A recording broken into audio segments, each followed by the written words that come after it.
साथी मैले आज चाहिँ विशेष गरी काउली र आलुको तरकारी पकाउनु लागेको है।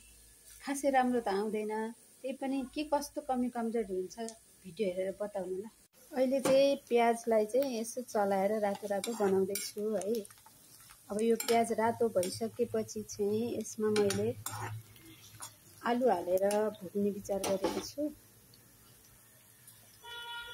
एकछिन रातो हुन टाइम लाग्छ है। अब यो प्याज चाहिँ लगभग रातो रातो भइसकेको छ है। अब यसमा चाहिँ मैले आलु हाल्छु। यो आलु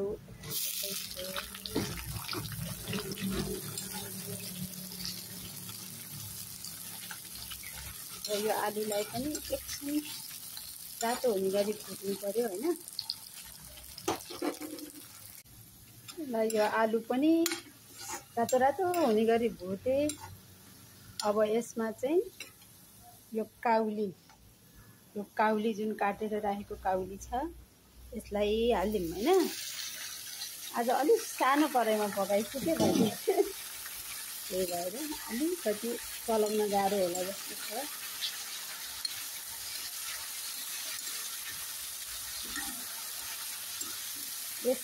यसमा साथसाथै यो हरियो मटरलाई पनि हालिदिन सक्नुहुन्छ हैन। आज रबिनाको भान्सा कस्तो लाग्छ, मैले जस्तो जाने मैले त्यस्तै पकाएको छु हैन। अब यसलाई एकछिन यसरी हल्का चलाएर यसलाई चाहिँ छोपिनु पर्यो है। अब यसलाई एकछिन ढाक्दिउँ ल। अब हाम्रो तरकारी एकछिन उतारियो। अब यसलाई चलाउने एकछिन फेरि डर्न सक्छ।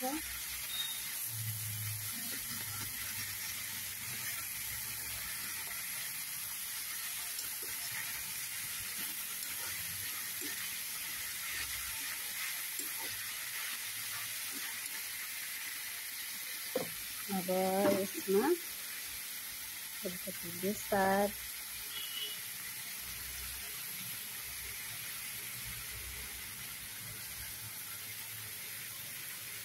अलिकति नुन है। मैले हाम्रो घरमा चाहिँ अलिअलि टाटो टाटो खाइन्छ के अरे। अब साथीहरू सबैको आफ्नो आफ्नो चोइस हुन्छ। हाम्रो घरमा चाहिँ प्रेसर लोको रोगी भएको भएर चाहिँ अलिक टाटो टाटो खाइन्छ है। अब यसलाई एकछिन चलाउनु पर्यो।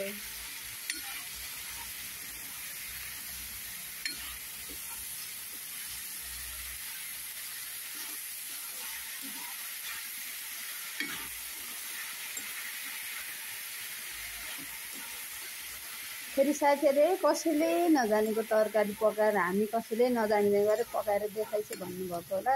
यो चाहिँ मैले एकछिन मनोरञ्जनको लागि मात्रै हो। जान्न त हामी सबै दाजुभाइ दिदीबहिनीले त्यो भनेको एउटा सामान्य कुरा हो हैन। त्यही पनि यसो आफ्नो तरिका हुन्छ। कसैले कस्तो तरिकाले पकाउनुहुन्छ, कसैले कस्तो तरिकाले पकाउनुहुन्छ। मैले चाहिँ यस्तो तरिकाले पकाउँछु है। अब यसमा कुनै नौलो तरिकाले पकाउँदा अझै यो भन्दा नि मिठो हुन्छ भन्ने त्यस्तो लाग्छ भने कमेन्ट गर्नु होला। म पनि त्यही तरिकाले पकाउँछु हैन। सधैँभरि एउटै टेस्ट खाँदाखेरि मान्छेलाई सधैँ अलि नौलो चिज खाऊँ भन्ने पनि हुन्छ। त्यसैले अब यसमा मैले अलिकति मसला पाउडर है, किनभने मैले पिसेको पनि छ। यो खासै धेरै हाल्न पर्ने त हुँदैन, पिसेकोमा पनि छ टेस्ट। यो हालेर यो पिसेको मसला है यो हालिदिएको छु। अब यसलाई एकछिन राम्रोसँग चलाउनु पर्यो।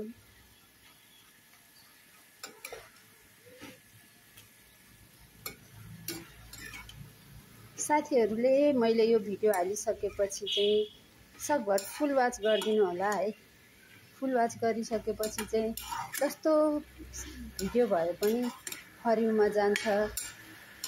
त्यही भएर धेरै नहेरिदिनु, एउटा भिडियो हेरिदिनु, तर फुल हेरिदिनु, फुल वाच गरेर छोडिदिनु होला हैन। त्यसो गर्नुभयो भने चाहिँ राम्रो हुन्छ भन्ने लाग्छ है मलाई।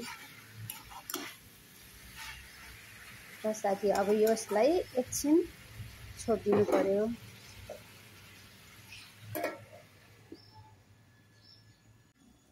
हाम्रो तरकारी कस्तो भयो।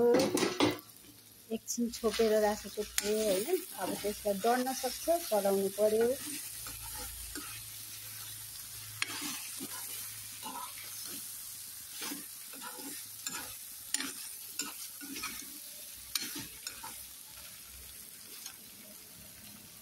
अब यसमा काटेको खुर्सानी र टमाटर छ होइन, त्यो पनि यसमा हालिदिनु पर्यो।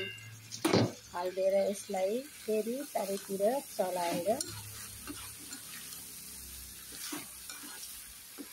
अलि भिडियो खिच्न जान्दिनँ क्या है, बाङ्गो बाङ्गो साथीहरू यस्तै छु कि म त केही गर्न नजान्ने, त्यही पनि यसो मनोरञ्जनको लागि।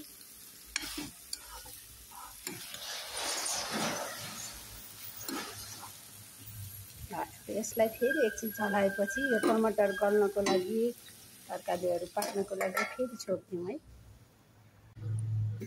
हाम्रो काउलीको तरकारी कस्तो भयो साथीहरू, फेरि हेरौँ ल।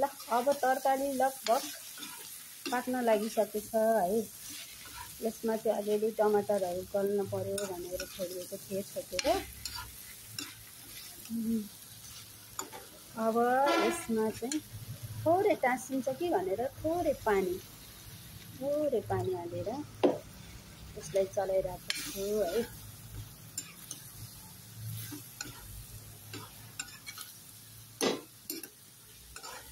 अब लगभग हाम्रो तरकारी चाहिँ पाकिसकेको रहेछ है। टमाटर चाहिँ आजभोलिको टमाटर अलि नगल्ने टमाटर परेछ के, बजार मार्केटबाट ल्याएको है। ठिकै छ, त्यही पनि यसलाई अझै एकछिन छोड्दिउँ कि भनेको, पर्दैन होला अब त ल है साथी। अब यसमा हरियो धनियाँ माथिबाट हालिदिएर है, हरियो धनियाँले चाहिँ अलिकति सुगन्ध आउँछ अरे होइन, देख्दा पनि राम्रो हुन्छ अरे भन्नुहुन्छ नि सबैजनाले। त्यही भएर हेर्नु त साथीहरू, मेरो तरकारी त लगभग तयार भयो। र साथी हेर्नु त, मेरो तरकारी चाहिँ तयार भयो है। यस्तै गरी पकाउँछु मैले, हजुरहरूले चाहिँ हेर्नु त साथीहरू, कस्तो राम्रो छ, पर्फेक्ट।